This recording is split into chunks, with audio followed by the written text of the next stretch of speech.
rehetr'izao fianao ilay safidiko sy efa nokolokio hatrizay handry ny fiainako tsy andrikio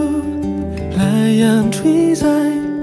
hampakarana anao vady andefy mandrikio famay tsy indrindaonany ao hatolotro anao irery ty peratra volamena homarika zay hita maso fa ianao no vadikio mandraky izay tena tiako anao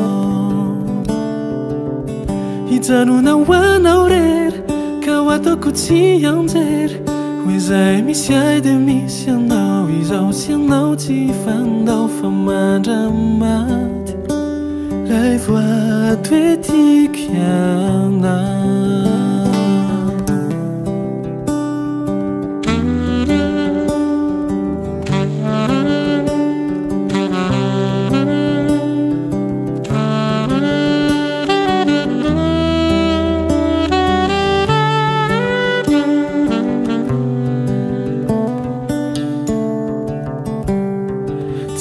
sangisangy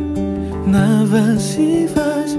fa tena vonona ny roso anorina lay tokantrano soa iarinantsika roa ka tambitamby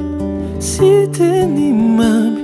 no andravaka sy ameno izany mba ho tonga lafatra hatrany lavitry ny toma hatolotro anao irery ty peratra volamena homarika zay hita maso fa ianao no vadikio mandraky izay tena tiako anao hijanona ho anao rery ka ho ataoko tsy anjery hoe zay misy ay de misy anao izao sy anao tsy fandao fa mandramaty lay voato hoe tiako